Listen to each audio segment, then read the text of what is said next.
चलिए, तो ब्याज दरों में कोई बदलाव ना करने के बाद ये आपने लगभग पौन घंटे की आरबीआई की प्रेस कॉन्फ्रेंस, जहां पर पत्रकारों से बातचीत कर रहे थे आरबीआई गवर्नर श्री रघुराम राजन, और इनफैक्ट हर सवाल का उन्होंने बखूबी जवाब दिया। और मेरे बहुत सारे बिंदु थे, आई थिंक मैं आपसे पहला प्रश्न पूछना चाहूंगा, बहुत सारे बिंदु थे जिसपे आरबीआई गवर्नर श्री रघुराम राजन ने अपनी बात रखी, लेकिन एग्जैक्टली आपने ये 55 मिनट की बात सुनी, ऐसे 5-6 पॉइंट या फिर ऐसे की पॉइंट्स क्या है जिसमें आज शाम को आप खास मुलाकात करेंगे आरबीआई गवर्नर से, तो वो पूछना चाहेंगे एग्जैक्टली किस पॉइंट पे वो डिस्कशन होगा जो आप शाम को 6 बजे करेंगे आज? जी हाँ, बिल्कुल। आज जी बिजनेस के 10 साल के मौके पर आरबीआई गवर्नर रघुराम राजन हमारे साथ खास बातचीत में जुड़ने वाले हैं शाम 6 बजे।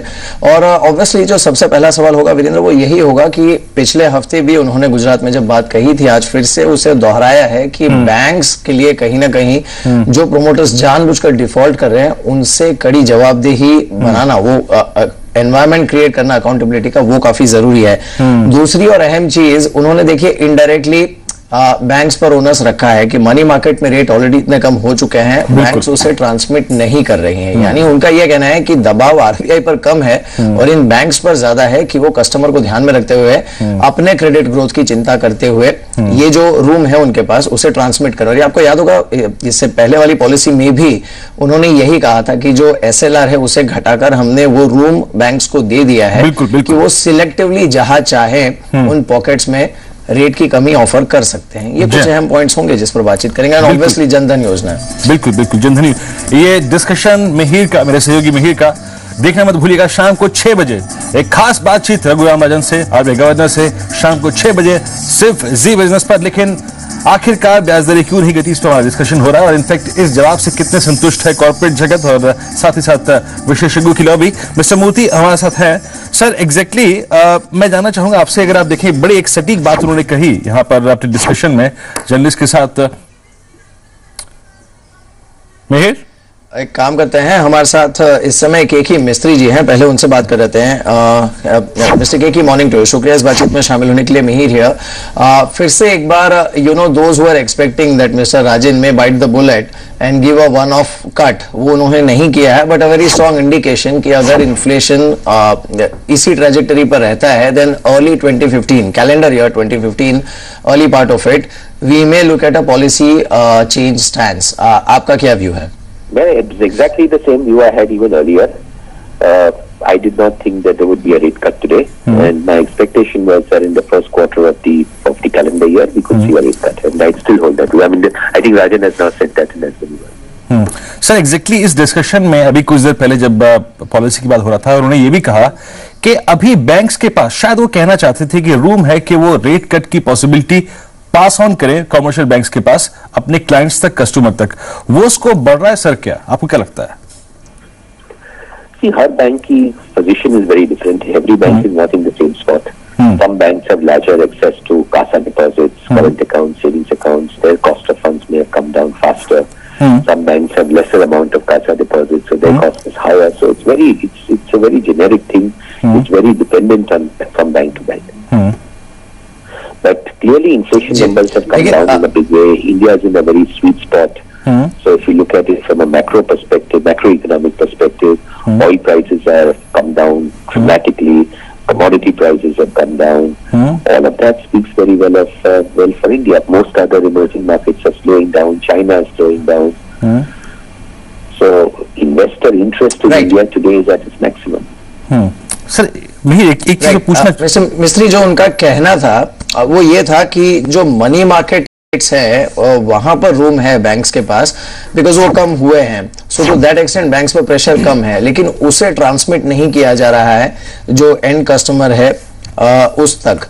एंड इसी वजह से वो ओनस उन्होंने बैंक्स पे रखा है that I will move when I have to, लेकिन आपके पास अभी रूम बना हुआ है, so you better worry about your credit growth, और आप चाहे तो अपने एंड पे कस्टमर्स को रिलीफ ऑफर कर सकते हैं। Is that what he is trying to say through statement? I have not read the statement, but मेरे हिसाब से it is, as I told you earlier, dependent on each bank. Some banks have cut their deposit rates, the fixed deposit rates, and their costs would have come down. They may have some ability to pass on a rate cut to customers, but you must bear in mind that even if you reduce the deposit rate, only incremental funding comes at a lower rate. आपका जो पहले का जो borrowing था, that continues to remain at a high rate. Borrowing gets paid off. just its deposit rates by 35 basis points picked up, doesn't mean that its overall cost of funds and its balance sheet has come down by 25 basis points. Sir exactly ये जो rate cut की process थी वो जैसे आप मान के चल रहे हैं या फिर आज की इस डिस्कशन के बाद के 3 से 4 महीने भी और पीछे है, एग्जैक्टली सर जो रिटेल लेंडिंग है जो लो कॉस्ट हाउसिंग के लिए आ रही है उसका अगले 3-4 महीने पे क्या इंपैक्ट दिखते हैं सर इस डिसीजन का? आप क्या लगता है कि ये डेफर करेंगे लोग जो घरों के लिए लोन लेने वाले थे आज की इस पॉलिसी के बाद? मुझे तो ऐसा बिल्कुल नहीं लगता है. If you were to look at the data over the last many years, we have seen very little correlation between interest rates and demand for housing. जो correlation जो भी है, that correlation is more at the high end of the market and not at the low end of the market. Okay. अब इसकी कारण क्या है कि if you take a loan today, loan आप बोल रहे हैं affordable housing, समझ लो कि 15 लाख रुपए की लोन है, 20 लाख रुपए की लोन है जी, इसके ऊपर the interest that is tax deductible. तो 2 लाख रुपए की इंटरेस्ट पे you don't pay tax. Principal की रीपेमेंट जो है उस पे 1.5 लाख रुपीज तक यू डोंट पे टैक्स. तो आपकी जो इफेक्टिव रेट जो है कूपन रेट में भी 10.15%, but the actual effective rate to the customer is 4.5-5%. तो रेट तो वैसे भी कम है because of this tax incentive. Now, even if the headline rate was to come down by 25 basis points, the cost to the customer will not come down by 25 basis points because to that extent his tax benefit will become lesser. तो इतना फर्क तो mister मिस्त्री आज mister राजन ने जो कहा है mister Mistry, that is quite similar to what you had expressed earlier also, that you know जनवरी 15 की शुरुआत से शायद आरबीआई कंसीडर कर सकता है. Now the given scenario and the given government policies, दिसंबर 2015 तक what will be reasonable estimate कितना रेट कट आरबीआई की तरफ से हो सकता है? Will it be like 25 bips के 2 इंस्टॉलमेंट, 50 बिप्स का एक, 25 बिप्स का एक, या फिर just one of 50 Bips? Reasonable expectation क्या होगी? It will, in my view, it will not be one cut of 50 basis points. I think RBI will do it more frequently once the policy stance changes, assuming that the data continues to remain positive, inflation doesn't go up, oil prices don't go up in the rest of the world, everything else remains normal. I would say that 75 to come se come minimum I would expect 75 basis points reduction, possibly 125 can't be ruled out, but I would say 75 to 100 is most likely. Okay. Sir बहुत बहुत शुक्रिया, आप अपने विचार रखे आपने और RBI की पॉलिसी के बाद अपना टेक अप हमारे साथ शेयर किया. बहुत बहुत शुक्रिया इस कार्यक्रम में शामिल करने हमारे साथ मिस्टर के मिस्त्री, vice chairman and CEO HDFC के बातचीत करते हुए. चलिए अब हमारे साथ एक और खास मेहमान है mister Hemant Kanoria, CMD share infra के. सर नमस्कार, कार्यक्रम में स्वागत है. इनफैक्ट ये पूरा डिस्कशन में सुन रहा था और आई थिंक आज की पॉलिसी के बाद मिस्टर रघुराम राजन का जो जर्नलिस्ट के साथ इंट्रोडक्शन था वो भी अगर आप देखें बहुत सटीक था. एक बात उन्होंने कही वो ये कि जो रिस्क फ्री इंटरेस्ट रेट है आरबीआई का ताल्लुक उससे होता है. कॉर्पोरेट्स कहीं ना कहीं जो एक प्रीमियम पे करते हैं जो रिस्क के लिए वो अलग चीज होती है, उससे आरबीआई को कोई मतलब नहीं है. आपका क्या कहना है एग्जैक्टली इस पे? जो real rate of interest economy वो काफी नीचे है, ये एग्जैक्टली कॉर्पोरेट्स हैं जो ये हवा बना रहे हैं कि ब्याज दरें काफी ऊपर हैं और एग्जैक्टली जो वो प्रीमियम पे कर रहे हैं उससे आरबीआई को कोई वास्ता नहीं है?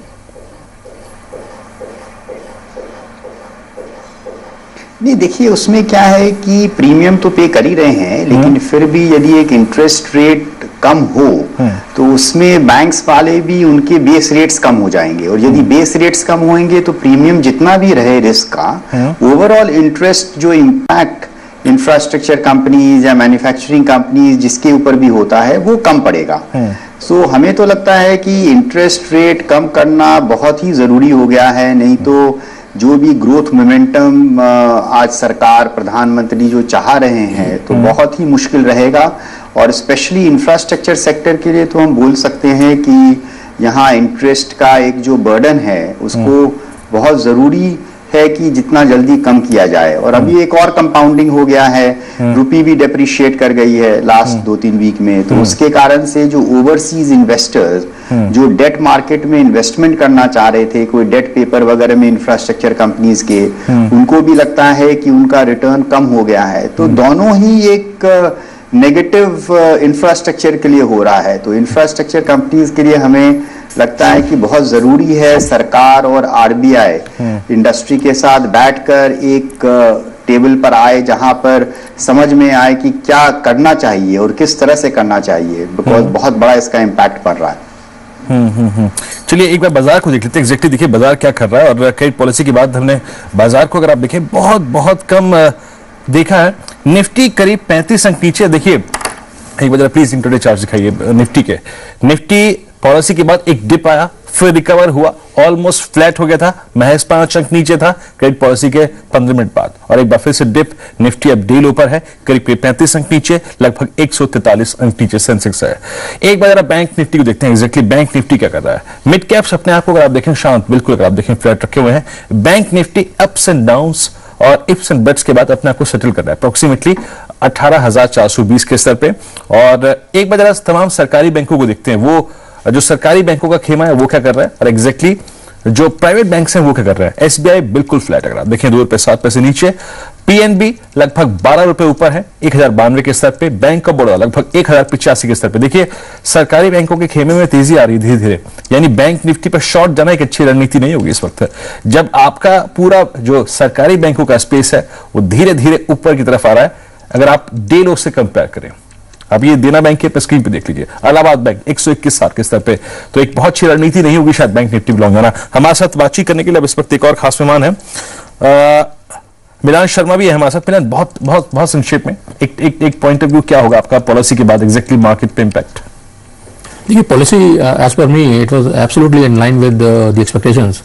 आई was not expecting any kind of change in rate, and he already mentioned, governor has already mentioned that the earliest time would be next year early quarters.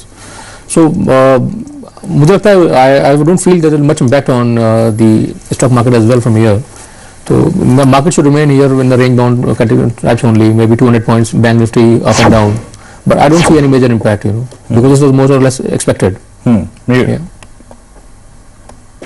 Ji very quickly mister Kanoria, आपसे ये भी जानना चाहेंगे कि ये जो RBI का undertone है, आपने अगर पॉलिसी सुनी हो तो उसमें उन्होंने एक चीज बड़ी साफ कही है कि कॉर्पोरेट्स सिर्फ अपने फायदे के लिए रेट कट की बात कर रहे हैं, लेकिन सिर्फ रेट कट होने से ग्रोथ रिवाइव होने वाला नहीं है, उसके लिए जो बाकी कॉरेस्पॉन्डिंग फैक्टर्स हैं उनका साथ में चलना जरूरी है। लेकिन जो अंडरटोन था उसमें बड़ा क्लियरली उन्होंने ये कहा कि कॉर्पोरेट्स ने एक बड़ी लॉबिंग करके रखी है या फिर इस तरह की हवा बना के रखी है कि रेट कट नहीं हो रहा है इसलिए ग्रोथ नहीं हो रहा है, और ये सिर्फ उनके फायदे की बात है ना कि देश के फायदे की। आपकी राय? नहीं, देखिए इसमें तो खाली आप सही बोले हैं और गवर्नर साहब भी सही बोले हैं कि खाली इंटरेस्ट रेट कट करने से ही ग्रोथ नहीं होगा, लेकिन अभी जो एनवायरनमेंट है और जो प्रधानमंत्री और सब उनके कैबिनेट कर रहे हैं कि चाह रहे हैं कि एक मेक इन इंडिया का कॉन्सेप्ट को किस तरह से बढ़ाया जाए, मैन्युफैक्चरिंग और इंफ्रास्ट्रक्चर में इन्वेस्टमेंट्स हो, वहां हर्डल्स हैं वो हर्डल्स को रिमूव किया जाए, तो सबको कंट्रीब्यूट करना पड़ेगा उस हर्डल्स को रिमूव करने के लिए।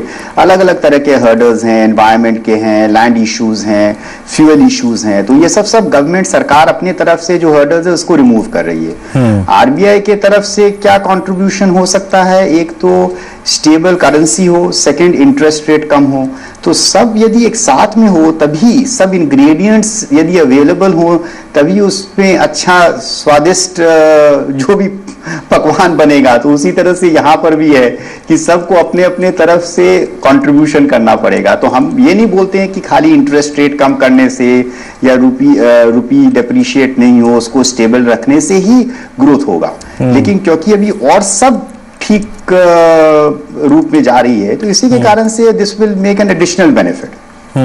मिस्टर मूर्ति, एग्जैक्टली आपको क्या लगता है कि जो दो फैक्टर्स थे, हम जब बैंक्स के रिजल्ट्स देखते हैं तो दो चीज देखते हैं कि Q2 में एसेट्स क्वालिटी बैंक्स की कैसी थी, और दूसरी बात ये भी थी सर कि मार्जिन्स कैसे रहे थे।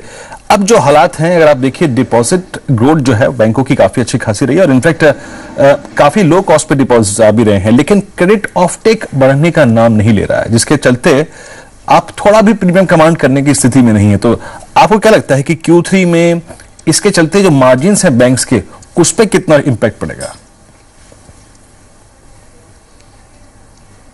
एक्चुअली इनका जो डिपॉजिट है, तो deposit growth last 1 year has been around 14.1%। Okay. और क्रेडिट ग्रोथ 11.2% है। So it clearly indicates that deposits आ रहे हैं, बट उनके पास feasible प्रोजेक्ट्स नहीं जिसमें डाल सकते हैं। Other thing is that banks are not reduce to rate, lending rate लोग कम क्यों नहीं करता है? बिकॉज उनका ग्रॉस मार्जिन कम होएगा। बिकॉज उनका restructured asset plus NPA around 9.8%, 10% तक इनका जो लोन बुक है is contaminated on because of restructured assets and bad debts.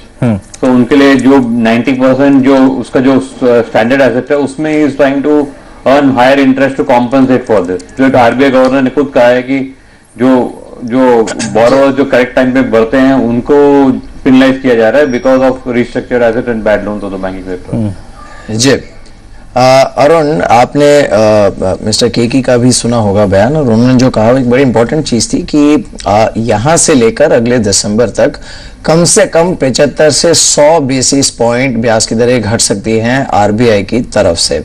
और जो दूसरी चीज कही है कि जो मनी मार्केट में रेट में रिलीफ है वो शायद पूरी तरह से ट्रांसमिट नहीं हुई है कस्टमर्स को, तो क्या ये उम्मीद की जाए कि अब से लेकर अगले पॉलिसी रिव्यू के बीच बैंक्स अपने लेवल पे एटलीस्ट एक जिसे कहते हैं टोकन कट बेस रेट में देने की कोशिश करें?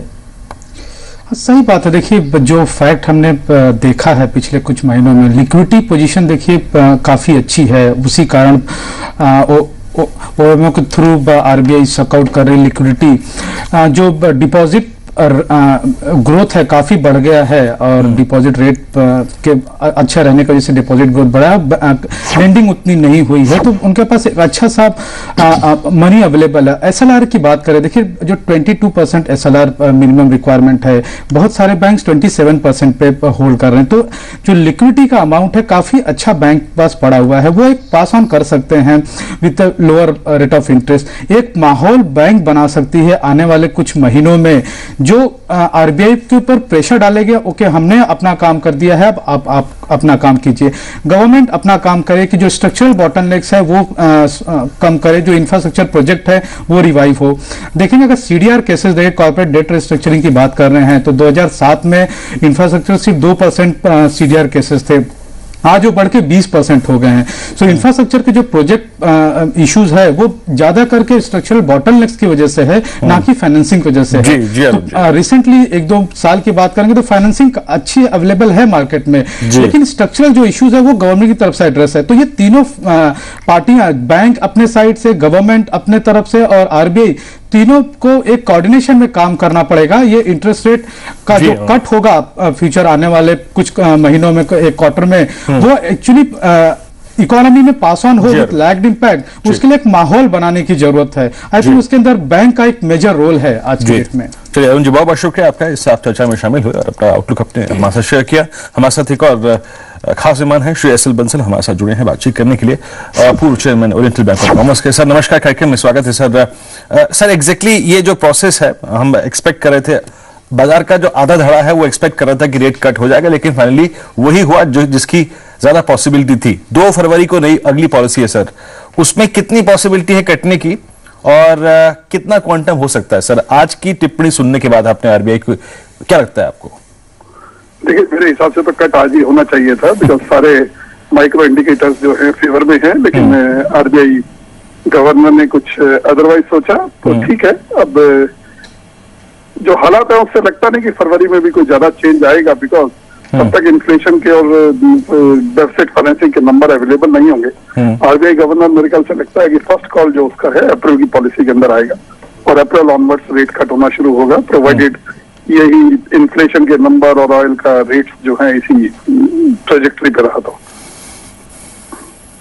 जी, लेकिन मिस्टर बंसल, ये पहली बार है कि उन्होंने साफ टाइमलाइन दी है। जैसे उन्होंने ये कहा है कि जो महंगाई की ट्रेजेक्टरी है दिसंबर के बाद वो क्या रहती है उसे वे देखना चाहते हैं, और अगर वो एक्सपेक्टेड लाइन पर चलती है, सॉफ्ट रहती है, तो early 2015, and he referred to calendar year अपनी प्रेस कॉन्फ्रेंस में भी, अर्ली 2015 जो पॉलिसी स्टांस है पूरा उसे रिवर्स करना संभव होगा।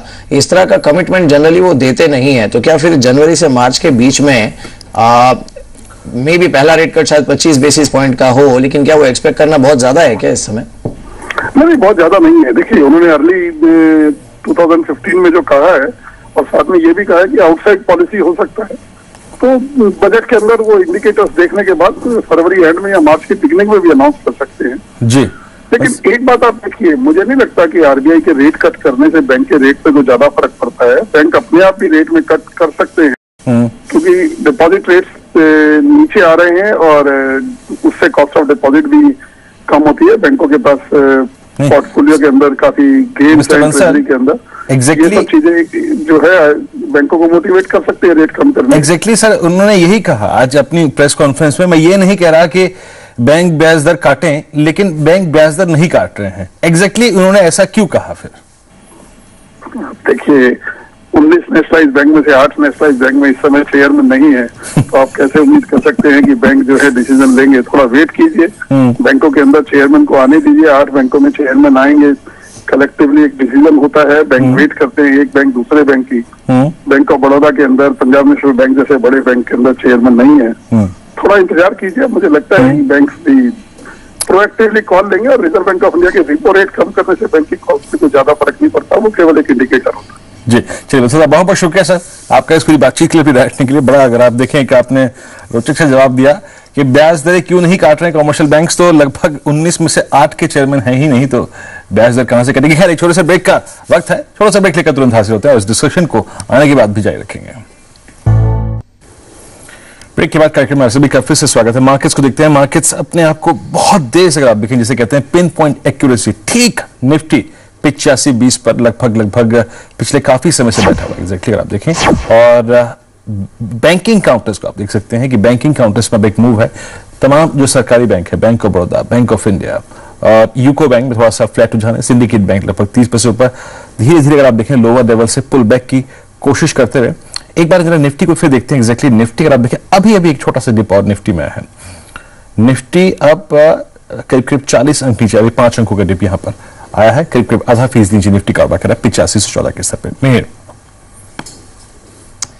बिल्कुल, लेकिन देखना होगा आज क्लोजिंग किस तरफ होती है। बैंक निफ्टी जो है वो आधे % नीचे है, लेकिन ब्रॉडर मार्केट को अगर आप रेफर करें, मिड कैप इंडेक्स ये करीब पॉजिटिव टेरिटरी में है। और एक अच्छी चीज ये थी कि अगर कोई पॉजिटिव टेक अवे इस पॉलिसी से निकालना हो तो वो यही है कि इस बार वैसे भी कट की उम्मीद कम थी। विशफुल थिंकिंग जरूर थी कि कट होना चाहिए, लेकिन वो हो जाएगा ऐसा काफी कम लोग मान रहे थे। लेकिन ये जो टाइम बाउंड कमिटमेंट गवर्नर ने अपनी स्पीच में दिया है, आपने खुद इतनी सारी स्पीच सुनी है उनकी, ये कहीं ना कहीं आरबीआई में बढ़ता कंफर्ट लेवल इंडिकेट करता है कि जो मौजूदा मैक्रो इंडिकेटर्स हैं उसमें पहले के मुकाबले आरबीआई कहीं ज्यादा कंफर्टेबल है। इनफैक्ट 2 पॉलिसी पहले उन्होंने जो इंडिकेशन दिया था वो अगले फाइनेंशियल ईयर की शुरुआत का दिया था। अब वो प्रीपोन होके अगले कैलेंडर ईयर की शुरुआत पे आ चुका है, जो कि अपने आप में 3 से 4 महीने ऑलरेडी प्रीपोन हो चुका है। मिलान, आखिरी प्रश्न आपसे पूछूंगा, माफी चाहूंगा आपको कार्यक्रम में ज्यादा शामिल नहीं कर पाया आज आरबीआई की पॉलिसी की डिस्कशन में। एग्जैक्टली कुछ ट्रेड्स जो आपके जहन में आते हैं इस वक्त? देखिए, लॉन्ग टर्म में तो मैं बैंक्स के ऊपर भी पॉजिटिव हूँ, स्पेशली मिड सेगमेंट बैंक जो है, मिड कैप बैंक जिनमें ज़्यादा मूवमेंट नहीं आया है। डीसीबी और इलाहाबाद बैंक टाइप जो बैंक्स हैं, इनके अंदर आप बुक वैल्यू को देखें, मल्टीपल में काफी डिस्काउंटेड प्राइस पर है अभी। तो मैं बुलिश हूँ बैंक्स के ऊपर, अभी भी बुलिश रहूंगा। हालांकि आरबीआई का रेट कट नहीं आया, बट उससे ज्यादा इंपैक्ट मुझे नजर नहीं आता। उसके अलावा जो कंपनीज क्रॉम्पटन ग्रीव्स जिन लाल काफी अट्रैक्टिव लगते हैं, अगर ट्रेडिंग शॉर्ट टर्म पर्सपेक्टिव है किसी का, तो क्रॉम्पटन ग्रीव्स में लेके चल सकते हैं। जी चलिए, शुक्रिया आपका इस कार्यक्रम में शामिल होने के लिए और सभी काउंटर्स और इंडस्ट्रीज पर रखने के लिए। बहुत बहुत शुक्रिया आप सभी का, मेहमानों का, इस कार्यक्रम में शामिल होने के लिए और आरबीआई की क्रेडिट पॉलिसी पर बातचीत करने के लिए। इस कार्यक्रम को अब यहीं समाप्त करने का समय आ गया है, लेकिन शाम को 6 बजे खास बातचीत है जी बिजनेस की, मेरी सहयोगी मिहिर की आरबीआई गवर्नर श्री रघुराम राजन के साथ। ये खास बातचीत देखना ना भूले, क्योंकि ब्याज दरों में इस बार कोई कटौती नहीं हुई है, लेकिन 2 फरवरी को जो अगली पॉलिसी है उसमें क्या ब्याज दरों में कटौती होगी, कितनी पॉसिबिलिटी है, क्रेडिट ऑफ टेक को लेकर, साथ ही साथ डिपॉजिट्स को लेकर आरबीआई का आउटलुक क्या है, ये खास बातचीत देखना मत भूलिए शाम को 6 बजे। फिलहाल इस कार्यक्रम में इतना ही। नमस्कार।